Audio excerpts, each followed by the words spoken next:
Tatalakayin ko ngayon ang relasyon sa Amerika, ang relasyon sa China at Pilipinas. Bakit ba? Huwag niyong sabihin kaagad mga kapatid niyo ito ay politika. Makinig kayong maayos. Ha? Ito ay hindi ho tungkol sa politika. Tungkol po ito sa ating status tayong mga Pilipino dito sa Pilipinas kung magkakaroon tayo ng giyera. Huwag kayong magpadalos-dalos sa mga promise sa Amerikano. Okay? Bakit? Kunan mo ng pansin yung Ukraine. Ha? Ang nag-promise mag-support sa kanila, the West. Britain, Australia, America, pati pa ang itong European countries, silang nag-promise to support Ukraine against Russians. Ha? Bakit? Dahil gusto nila ang Ukraine magkakaroon ng nuclear power or any nuclear plant na mag-produce ng mga nuclear capabilities about war regarding mga pangdidigma, armas ng pangdidigma.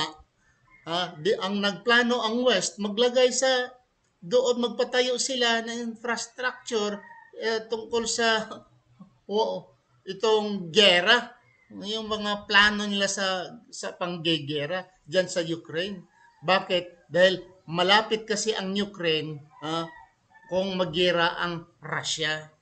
Gusto lang yayariin ang Russia sa power sa West na ilagay nila sa Ukraine. Alam ng Russia yan dahil galit ang Russia yung nagpamembro ang Ukraine doon sa European countries. Okay? Ngayon, nangyayari ang gera dahil ang nagtutulak sa presidente sa Ukraine, ang nagtutulak magkaroon kayo ng gera, huwag kayong matakot, nandito kami sa likuran ninyo. Ngayon, ilang bomba, ilang thousand ang namatay ng mga Ukraine soldiers and civilians. Kumusta? Sino ang nagsuffer? Nagsuffer ang Amerika? Nagsuffer ang Britain? Nagsuffer ba ang European countries? Kung nagsuffer man sila, parang tinik lang siguro ng tinik ng maliit na tinik, pero talaga ang nayari ay ang Ukrainian people. Okay? Kung dito naman ay gagawin sa Pilipinas, kahit pa ang West, buong West, European countries, Britain, itong America, Australia, mag-promise to support us, huwag kayong maniniwala. Huwag kayong maniniwala mga kapatid. Bakit? Gera is business. Ang gera ho ay business. Hindi ka pwedeng malulugi kung gusto kang magkaroon ng gera, gusto kang kikita, gusto kang mananalo. Dahil ang natalo magbayad sa mga gastusin nangyari sa iyo. Okay, bakit? Na kailanman ay hindi pwede ang Amerika, i-gamble niya ang Amerika against China dahil lang sa Pilipinas. Makinig kayong mga politician, please. Do as little research, mga politicians. Huwag na kayong magpadalos-dalos, magpadala sa promise sa Amerika. Okay, bakit? Ganito. Tingnan niyo. Ulitin ko, ang gira is business. Negosyo ho. Okay? For example, sa United States of America at yung sa panahon ng Gulf War, ang mga bala, ammunition, mga armaments, pati eroplano, tangke de gera, yung mga obsolete nang hindi nagagamit, hindi na ginagamit dahil hindi na masasaligan sa Amerika, bininta sa bininta sa Saudi Arabia, nabili naman ng Saudi Arabia. Okay, dito ta ngayon. Bakit nasabi ko na ang United States kung mayroong gera ang China at ang Pilipinas, never ho ang Amerika magambol sa kanyang sarili to help to aid the Philippines. Why? Kahit pa anong kasulatan na kasulatan yan, wala yan. Ang kasulatan na kasulatan yan ay base talaga ang gera sa business, negosyo, pera ho. Ang pinag-uusapan dito, ginto at pera. Kahit ano pa yung kasulatan. Dito ayon ito, report ito sa Office of the United States Trade and Representatives. Sabi nila dito, okay, ang China, ang Amerika ay mayroon siyang exportation. Ang Amerika ay nag-export. Anong nag-export? Goods, and services. Ang goods lamang, mga goods, mga ano, yung mga kasama niyang pagkain, kasama niyang mga ano pa diyan, mga electronics o ano pa yan ay tawag yan na goods. Okay? Ang in 2023 alone, okay, ang Amerika nag-export siya ng 144.9 billion dollars. 144.9 billion dollars doon sa China. At nag-export siya ng services to China 41.8 billion dollars to China. And China is the third leading country's exportation of America. Ikatatlo ang China when it comes to exportation of services and goods. Ang China from America. Okay. With the total sa kanila export goods and services with a total of 186 billion dollars. 186 billion dollars ang exportation of America, United States of America to China. Okay? Titingnan natin ngayon mga kapatid. Ang exportation ng America to Philippines, ang United States of America, goods and services trade in the Philippines. Mayroon siyang negosyo dito sa Pilipinas, services and goods. Noong 2022, umaabot lamang ng 36.1 billion. 36.1 billion dollars. I-compare mo dito sa China, mga kapatid, the total of 186 billion dollars services, goods and services from America to China, 186 billion dollars. Whereas ang Pilipinas lamang mga kapatid, ang Pilipinas, okay? US goods and services to Philippines only 36.1 billion dollars in 2022. Kung mayroong gera, saan ang ano niya? Gusto niyang iaob niya? Gusto niya sisirain niya ang negosyo niya? Nga ang gera naman ay negosyo.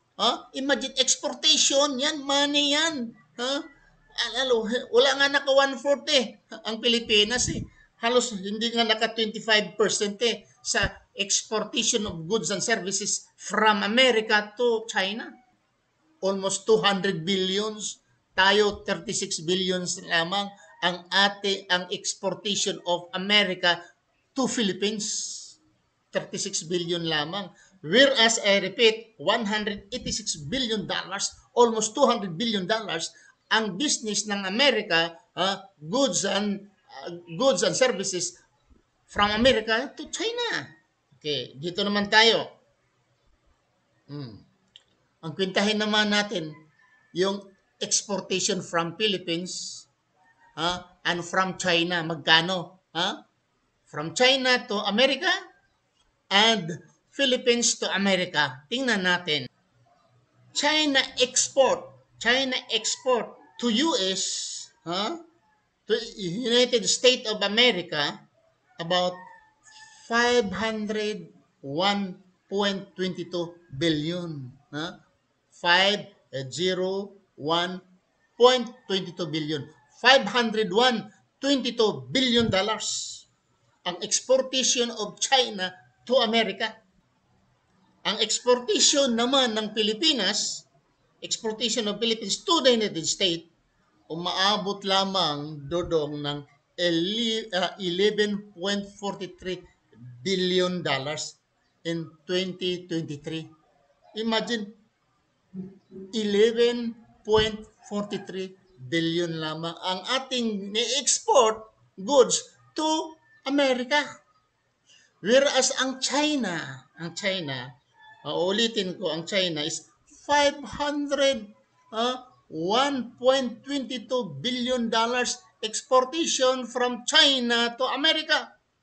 Saan kaya? Saan mo kaya gusto? Gusto kaya na lulusubin or gigirahin ng China ang Amerika? Or mas piliin niya gigirahin ang Pilipinas dahil sa negosyo, ang pera, total kung mawala man lang, konting-konti man lang Hindi pa nga nakakompare ng even kahit nga siguro mga sabihin mo mga 5% o anong porsyento diyan mga kapatid against 501.22